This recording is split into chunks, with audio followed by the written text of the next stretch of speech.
ফ্রান্সে এসে আমরা যে প্রথম যে ভুলগুলি করি, আজকে আলোচনার মূল বিষয় হচ্ছে একজন ব্যক্তি ফ্রান্সে আসার পরে তার করণীয়টা কি, প্রথম অবস্থায় যখন আসবে তার করণীয় নাকি। তাদের জন্য এটা আমার খুবই ভালো একটা সাজেশন থাকবে আজকের এই ভিডিওতে। কারণ ইউরোপের যে দেশগুলি আছে ওই সমস্ত দেশের মধ্যে একটু ভালো বেতনে যদি আপনি চাকরি করতে চান, তার ভিতর দেখা যায় মানে অবৈধভাবে হোক, মানে অবৈধভাবে থাকতে চান, তার দেখা যায় যে ফ্রান্সই একটু ভালো। পর্তুগাল ভালো আছে, কিন্তু পর্তুগালে থাকা আর বাংলাদেশে থাকা একই কথা। এখন বর্তমানে ইটালিতে যদি কেউ ব্যবসা না করে, ইটালিতে যদি কেউ জব করে, তাহলে ইটালিতে থাকা আর বাংলাদেশে ভালো কেউ জব করলে তার সমান। তো এই জন্য আমি আপনাদেরকে বললাম যে ফ্রান্সে প্রচুর পরিমাণ লোক কিন্তু ফ্রান্সে ঢুকতেছে, এবং ফ্রান্স কিন্তু জার্মানির চাইতেও কিন্তু অনেক বড় দেশ। এটা আমরা অনেকে জানি না হয়তোবা। আপনারা গুগল ম্যাপে গিয়ে দেখবেন জার্মান এবং ফ্রান্স, দেখবেন যে ফ্রান্স অনেক বড়, ফ্রান্সের কিন্তু এরিয়া অনেক বড়। আর আমাদের কবি তো মাইকেল মধুসূদন দত্ত, কিন্তু আমরা যখন ক্লাস 9-10 যখন পড়ছিলাম তখন কিন্তু দেখছি যে মাইকেল মধুসূদন দত্তর একটি কি আছে, কবিতা আছে, কপোতক্ষ নদ শতত হে নদ তুমি পরমর মনে, শতত তোমার কথা ভাবিয়ে বিরলে। আমার কবিতাটা মনে নাই, মানে তখন যে এই কবিতাটা যখন এসএসসি পরীক্ষা দিয়েছে তখন এই কবিতাটা দিয়ে কিন্তু এই মাইকেল মধুসূদন দত্তর অনেকগুলি মানে ভালো ভালো প্রশ্ন আসছিল।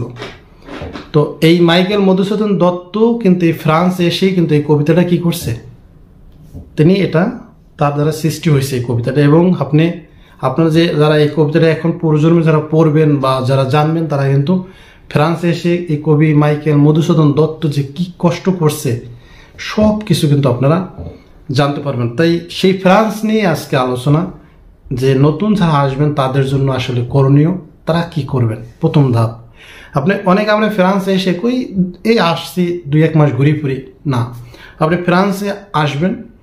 আসার পরে যদি আপনি ইলিগাল হন, তাহলে ওখানে যদি আপনি রাজনৈতিক আশ্রয় নিতে চান, এটাই হচ্ছে আসল কথা। এখন আমরা যারা এই রাজনৈতিক আশ্রয়গুলি আমরা যারা নেই, এই রাজনৈতিক আশ্রয়ের মধ্যে অনেকগুলি ক্যাটাগরি আছে। এই ক্যাটাগরি আমরা অনেক সময় ভুল করি। আপনি রাজনৈতিক আশ্রয় যখন নেবেন তখন আপনি নেবেন ফ্যামিলির যে পরিবারের যে সমস্যাগুলি, পরিবারের সমস্যা, যে মনে করুন যে আপনার পরিবারে, আমরা তো 100-র ভিতরে 99% কিন্তু কেস মারি অনেক মিথ্যা কথা বলে, মানে যারা ফ্রান্সে অন্যান্য দেশে যারা আসে, মানে নিজেরা কেস সাজায় যে আমি আওয়ামী লীগ, এখন আওয়ামী লীগ ক্ষমতা, আমি বিএনপি করছি, আমার পাইলি মারিয়ালাই। তো আমি দেশে ব্যবসা করছি, সেখানে চাঁদা চাইতে এসে, আমি সেখানে দোকান ছিল, আমি চাঁদা দেবো না, তারপর মারামারি হয়েছে, লোক একজন মারা গেছে, আমি পালাই এসে পড়ছি। মানে এরকম করে সবাই হিস্ট্রি বানিয়ে দেয়। তবে সব থেকে বেশি কেস পায় কারা? যারা অনাথ, যারা দিন আনে দিন খায়, মানে পরিবার মানে না খেয়ে আসে। আমি না খেয়ে আসি, মানে আমি চাই আমাকে একটু, আমি যাতে কাজ করে আমি এখানে খেতে পড়তে পারি, এতটুকু হলেই আমার হবে। মানে কেসের ভিতরে এরকমের মানে কিছু ইমোশনাল কিছু বিষয় উল্লেখ থাকতে হবে। কারণ আপনার কেসটা কিন্তু তারা ওখানে স্টাডি করে, তারা কিন্তু বিবেচনা করে, তারা কিন্তু পড়ে যে আপনি মিথ্যা করে সাজান, যেভাবেই সাজান না কেন, আপনার যদি আলোচনার ভিতরে, আপনার কেসের ভিতরে যদি মানে মোটিভ ভালো কিছু না থাকে, মানে আকর্ষিত মানে যদি না করতে পারেন, তাহলে কিন্তু আপনার কেস পাওয়াটা কিন্তু মুশকিল হয়ে যায়। সেক্ষেত্রে আমাদেরকে একটু নজর রাখতে হবে যে আপনি ওখানে যাবার সাথে সাথে আপনাকে কাজ করতে হবে কি, এই কেস নেওয়ার যে কোনো সংস্থা আছে, আপনি যে সিটিতে থাকবেন সেই সিটিতে একটা করে অফিস আছে, ওখানে গিয়ে একদম ভোরবেলা যাবেন, সিরিয়ালে দাঁড়ানোর পরে আপনার নাম ওখানে এন্ট্রি হবে। এই এন্ট্রি হওয়ার সময় এখানে আপনাকে মনে রাখতে হবে আপনার নাম যেভাবে আপনার বাংলাদেশে যেরকম সব সার্টিফিকেটে এবং পাসপোর্টে যেভাবে আছে, নামটা ওইভাবেই সব থাকবে। আপনি দেশে বিয়ে করছেন, আপনার ওয়াইফের নাম, আপনার যদি বাচ্চা কাচ্চা থাকে তাদের নাম, সবার নাম দেবেন। আর যদি সিঙ্গেল থাকেন তাহলে সিঙ্গেল, আর যদি বিবাহিত হন তাহলে তাদের সবার পরিবারের যারা আছে তাদেরকেও ওখানে উল্লেখ করে ওই জায়গায় সব কিছু পূরণ করে দেবেন। যদি আপনি কেস পেয়ে যান তখন ওই পরিবারের সবাইকে আপনি আনতে পারবেন বিনা খরচে। মানে এটা ফ্রান্সে খুবই একটা মানে ভালো, ফ্রান্সে না অন্য দেশও আছে। আপনি কেস নিছেন, আপনি আপনার কেসের ভিতরে আপনার ফ্যামিলির সবাই সমস্যার মধ্যে আছে, সবার নামই আপনি উল্লেখ করে করে করে রাখছেন, আপনার ওয়াইফ, আপনার বাচ্চা কাচ্চা, আপনার বাবা মা। তো যখন আপনি কেস পাবেন, ওই দেশের সরকার যখন আপনাকে গ্রহণ করবে, তখন কিন্তু আপনাকে গ্রহণ করার সাথে সাথে আপনার ফ্যামিলি তাদেরকেও কিন্তু গ্রহণ করবে। আপনি কেস পাওয়ার সাথে সাথে তখন কিন্তু তাদেরকেও ফ্রান্সে আপনি নিয়ে যেতে পারবেন। আমি আমার দেখা এবং আমার জানা, আমি দেখছি যে এক ফ্যামিলির যা আছে সব চলে আসছে ফ্রান্সে। পরবর্তীতে তারা কাজকর্ম করে ফ্রান্সে জায়গা রাখে সেখানেই বাড়ি টাড়ি করে ফেলেছে। এরকম কিন্তু প্রচুর পরিমাণ আছে। ফ্রান্সে কিন্তু প্রচুর পরিমাণ আমাদের বাংলাদেশি বসবাস করে। তো যখন আপনি আসলেন অফিসে গিয়ে, তখন আপনার নাম এন্ট্রি হলো। এন্ট্রি হওয়ার সাথে সাথে কিন্তু আপনাকে একটা অ্যাকাউন্ট খুলতে হবে, ওই অ্যাকাউন্ট নাম্বার আবার তাদেরকে দিতে হবে। তখন কিন্তু প্রত্যেক মাসে কিন্তু আপনার কাছে 400 ইউরো কিন্তু চলে আসবে। আপনি ফ্রান্সে যদি কেস নেন, আপনার কেস দিয়ে 1 বছর, 1.5 বছর, 2 বছর পর্যন্ত যদি কন্টিনিউ চলে, আপনি কিন্তু প্রতি মাসে কিন্তু 400 ইউরো পাবেন। বাংলাদেশে 50,000 টাকা কিন্তু আপনাকে তারা দিতেছে, যা কিন্তু আপনি পর্তুগালে আপনার বেতনই আছে 400 ইউরো। আপনি পর্তুগালে কিন্তু ফুল টাইম কাজ করলে অনেকে 400 টাকা বেতন পায় না। ইটালিতে দেখা যায় 800, 900, 1000 টাকা, 1200 টাকা বেতন পায় যারা একটু জানাশোনা ভাষা টাষা পারে। নতুনদের কিন্তু তাও নেই, এই চান্সও নাই। তো এখন আমরা এই বিষয়টা আমাদের বুঝতে হবে। এখন আপনি ওখানে যাবেন, তারপরে আপনি এটা নেওয়ার পরে তারপরে আপনি আপনার কেসটা সাজাবেন।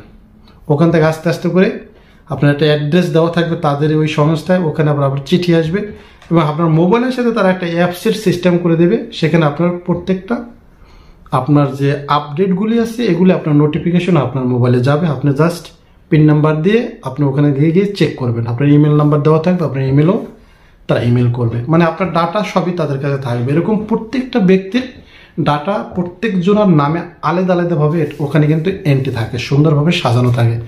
কম্পিউটারে আপনার নাম এবং আপনার জন্ম তারিখ এগুলি দিয়ে সার্চ করলে আপনার নামে একটা ফাইল হয়ে যায়। এখন ওখানে এটা হওয়ার পরে তারপরে আপনি নিজের মতো করে আপনি কি বিষয়ে আপনি সমস্যায়, কোন বিষয়ে আপনি কেসটা নেবেন, ওইটা আপনি নিজে মানে প্রতিদিন চিন্তা করবেন।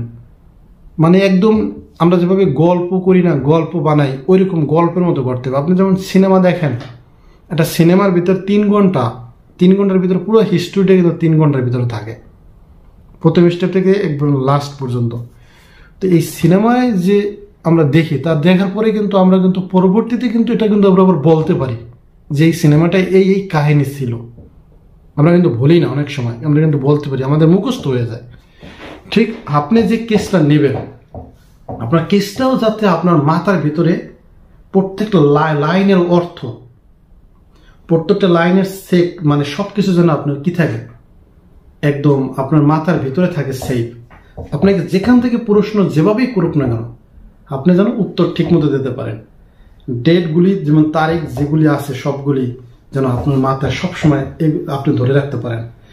একটা কথা মনে রাখবেন, ফ্রান্সে যে কেসগুলি হয় এবং তারা যে আপনাকে প্রশ্নগুলি করবে সব আপনার ওই কাগজের আপনি যা লিখছেন ওইখান থেকেই করবে। আমরা অনেকেই কেস পড়ি না, কেস মারছি সপ্তাহে কি পড়বো, গভর্নমেন্ট তো টাকা দিতেই আছে, প্রতি মাসে খাইতেছি শেষ, আবার ইলিগাল ভাবে কাজ করতেছি শেষ।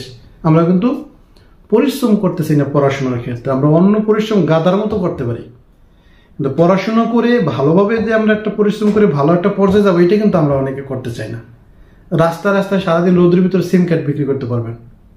ওই আপনার দেখবেন রাস্তায় আপনার ওই যে ছোট ছোট খাবারের রুটির ভিতরে দিয়ে খায় আপনার রিং ফ্লাইশ, মানে যে গরুর গোস্তের যেগুলি থাকে, মানে অনেক ধরনের খাবার আছে বাইরের, যে এগুলি কিন্তু রাস্তার ভিতরে পোটলা নিয়ে কিন্তু বিক্রি করতে পারবেন। পুলিশ আবার লড়ান দিলে আবার পলাই যেতে পারবেন। ইটালিতে দেখা যায় রোম শহরে রাস্তায় মানুষ এইটা করে ওইটা করে, রসুন বেছে এইটা বেছে, কিন্তু কেউ কাগজ কিসে হবে ওই পরিশ্রম কিন্তু কেউ করতে চায় না, মানে অন্য পথে ঠিকই গিয়ে অনেক পরিশ্রম করতে রাজি।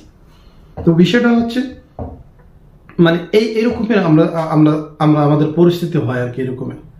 তো ওখানে আপনারা যখন এই কেসটা নেবেন, তখন যে কেসটা আপনি সাজাবেন এটা সম্পূর্ণভাবে আপনি আপনার ভিতরে এটাকে লালন করবেন। যেখান থেকে আপনাকে প্রশ্ন করবে আপনি সেখান থেকে যেন উত্তর দিতে পারেন। আমি আপনাদেরকে একটা ধরুন অভিজ্ঞতার কথা বলি। যেমন একজন ছেলে একটা কেস নিছে ফ্রান্সে, সবকিছুই ঠিক আছে, সে ইন্ডিয়াতে গেল, পালিয়ে ইন্ডিয়া থেকে তাকে দালালরা সিস্টেম করে তাকে ফ্রান্সে সে চলে গেছে, আপনার কেসের ভিতরে রইল। দেখুন আপনাকে ধরুন প্রশ্ন করলো যে তবে ইন্ডিয়াতে তুমি রইলা যতদিন তোমার দালালের সাথে, তাহলে তুমি সেখানে টাকা পয়সা কিভাবে নেলা? তুমি তো বাংলাদেশে ছিলে, বাংলাদেশ থেকে তো ইন্ডিয়া চলে গেল, তো ওখানে তো তোমার টাকা পয়সা খরচ হয়েছে আসার জন্য, তো এই টাকা পয়সার লেনদেন কিভাবে করলা? তখন যদি আপনি ফুট করে বলেন যে বিকাশের, বাংলাদেশে বিকাশ আছে, নগদ আছে, রকেট আছে, এই রকেটে আনছি, বিকাশে আনছি, নগদে টাকা পাঠাইতেছে, এই এসে আছে, তাহলে কিন্তু আপনার কেস শেষ। মানে এটা আলগা একটা প্রশ্ন, কারণ আমরা বিকাশ কিন্তু এটা বাংলাদেশের ভিতরে, এটা কিন্তু বাংলাদেশ থেকে কিন্তু আপনার ইন্ডিয়া কিন্তু বিকাশ যাইতো না, রকেট কিন্তু যাইতো না, এটা আমরা বুঝবেন। কারণ আমরা যারা বিদেশে থাকি, আমরা কিন্তু বিদেশ থেকে কিন্তু আমরা বিকাশে নগদে টাকা কিন্তু সেন্ড করতে পারবো, কিন্তু ওই বিকাশ দিয়ে কিন্তু আমাদের বিদেশে কিন্তু আমার নাম্বারে কিন্তু টাকা সেন্ড করতে পারবে না, এটা সবসময় মনে রাখবেন। কারণ আমরা দিতে পারবো কেন? আমাদের দেশ, এবং ওটা আমাদের, এটা তাদের টাকাটা নেওয়ার তাদের একটা ইনকামের একটা সোর্স, এবং তারা সরকারকে একটা ট্যাক্স দিয়ে কিন্তু তারা এই অনুমতিটা নেয়। আমরা ওই অ্যাপসটা অনুমোদিত হয় যেই মাধ্যমে আমরা টাকাটা ট্রান্সফার করব তাদের সাথে, যে কারণে কিন্তু আমরা দেখব রেমিটলি দ্বারা কিন্তু আমরা বিকাশ, নগদ এবং আপনার রকেট, এই ব্যাংক অ্যাকাউন্ট সব কিছুতে কিন্তু আমরা নিজেরা কিন্তু বাসায় বসে কিন্তু আমরা টাকা সেন্ড করতে পারি। যদি আপনারা এই করতেছেন, তাহলে কিন্তু আমার এই চ্যানেলের ভিতরেই আপনারা দেখবেন যে বিদেশ থেকে কিভাবে বাংলাদেশে টাকা পাঠানো যায়। আমি একবারে সুন্দর করে আপনাদেরকে দেখিয়ে দিয়েছি, আপনি নিজে নিজে কিন্তু টাকার রেট চেক করে কিন্তু আপনার কিন্তু টাকা নিজে নিজে বিকাশে কিন্তু আপনি ঘরে বসে কিন্তু আপনার মোবাইল দ্বারা আপনি পাঠাতে পারবেন। আপনারা চাইলে আমার পিছনে ভিডিও থেকে দেখে নিতে পারেন। আর একটা কথা হচ্ছে, তো এইভাবে আপনাদেরকে বুঝতে হবে যে আপনি যে কেসটা লিখবেন, আপনার কেসটা যেভাবে সাজানো থাকবে, এর ভিতরে যেন আপনি নিজে গভীরভাবে চিন্তা করবেন যে কোন জায়গা থেকে কোন প্রশ্নটা করতে পারে।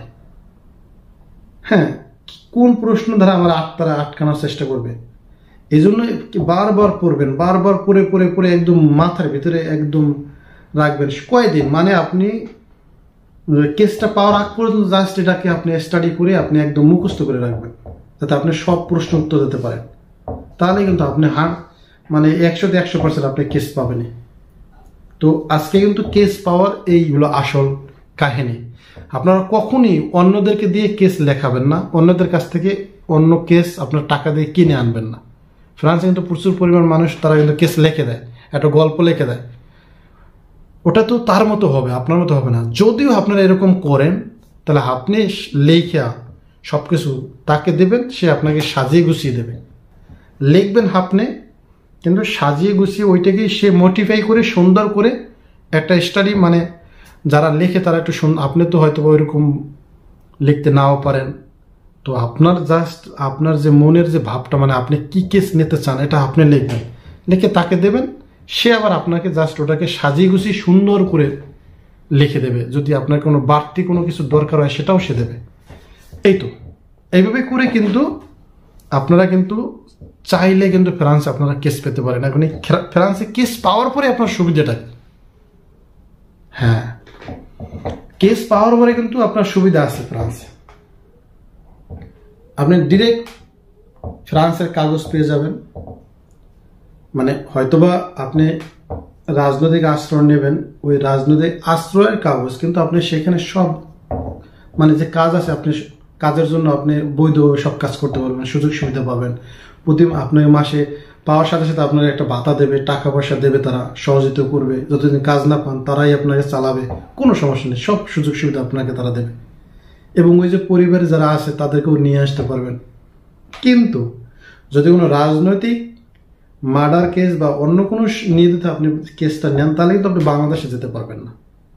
বাংলাদেশে অনেকে যায় ইন্ডিয়া হয়ে, অনেকে ইন্ডিয়া যায়, ইন্ডিয়া থেকে ইন্ডিয়া 1 মাসের, আমি ইন্ডিয়া ঘুরতে যাবো 1 মাস, তো 1 মাসের ভিসা নিয়ে যখন ইন্ডিয়া যায়, তখন ইন্ডিয়া থেকে আবার বাই পথে তখন আবার বাংলাদেশে যায়, আবার বাংলাদেশ থেকে আবার ইন্ডিয়া যায়, ওখান থেকে আবার কি করে ভিসা নিয়ে আবার ওই ভিসার মেয়াদ থাকতে হবে।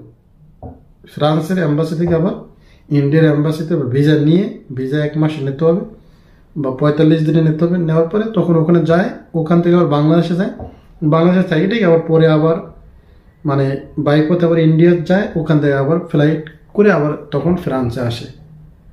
যারা বাংলাদেশে এরকম রাজনৈতিক বড় বড় কেসগুলি নেয়, আপনি সরাসরি বাংলাদেশে ফ্লাই করতে পারবেন না, আপনাকে ইন্ডিয়া হয়ে তারপরে বাংলাদেশে যেতে হবে।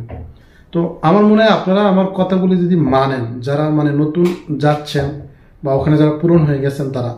আরও একটা প্রশ্ন আছে এখানে, যে ইউরোপে যদি আপনি কোনো একটা দেশে কেস নেন, তাহলে আপনার সেই কেসের যে লিমিট এটা থাকবে 5 বছর। মনে রাখবেন, আপনি যখন কেস নেবেন তখন কিন্তু আপনার ফিঙ্গারপ্রিন্ট নিয়ে যাবে, চোখের ফিঙ্গারপ্রিন্ট নিয়ে যাবে, এইটার মেয়াদ থাকবে 5 বছর। 5 বছর পরে আবার আপনি ইউরোপের অন্য যে কোনো দেশে গিয়ে আবার আপনার রাজনৈতিক আশ্রয় নিতে পারবেন। তো বন্ধুরা, যদি ভিডিওটি ভালো লাগে অবশ্যই চ্যানেলের পাশে থাকবেন, কারণ প্রতিনিয়ত আপনারা মানে আপনাদের প্রয়োজনীয় যারা বিদেশ আসতে চান তাদের ভিডিওই কিন্তু আপলোড হবে, তাদের সম্পর্কেই পরামর্শ দেওয়া হবে। আপনারা অবশ্যই নতুন আপডেট সবসময় পাবেন, যেটা অনেকেই উপকার হবে। দালাল থেকে আপনারা সাবধান থাকবেন। দালাল ধরে আপনি এসে কখনই মানে পরে কিন্তু ওই দালাল কি আবার আপনি মানে মনে মনে বলবেন যে এতগুলি টাকা নিল, ওইটা করলো, এটা তো আমিই পারতাম। তো তো আমার কথা হচ্ছে যে যদি আপনারা ভিডিও প্রতিনিয়ত ফলো করেন তাহলে আপনারা অনেক কিছুই জানতে পারবেন, আপনাদের কাছে ভালো লাগবে, এবং প্রতিনিয়ত যারা আসতে চাচ্ছে বিদেশে তাদের জন্য ভালো হবে। আর আমি চাই যে একজনের উপকার হোক, এটা না যে ইউটিউবে থেকে মানুষ যে এখন কিন্তু অনেকে ইউটিউব এবং চ্যানেলে কিন্তু অনেকের উপকার করার জন্য কিন্তু অনেকে কিন্তু এই কথাগুলি বলে থাকে। আসলে এটাই, আর কিছু না, এখান থেকে আর কোনো লাভ নেই। তো আমার মনে হয়, আশা করি আপনারা সবাই বুঝছেন আমি যেটা আপনাদের বুঝাইছি যে এই ফ্রান্স আসার পরে আমাদের ধাপটা কি করা উচিত। অবশ্যই ভালো লাগে, দেখবেন, সঙ্গে থাকবেন। পিছনে অনেক সমস্যা নিয়ে মানুষের অনেক ভিডিও আছে, আপনারা খুঁজে দেখতে পারেন। আপনাদের যেটা প্রয়োজন সেই ভিডিওটি আপনারা দেখে সমস্যার সমাধান করতে পারেন। সবাই ভালো থাকবেন, সুস্থ থাকবেন, দেখা হবে পরবর্তী ভিডিওতে। আল্লাহ হাফেজ।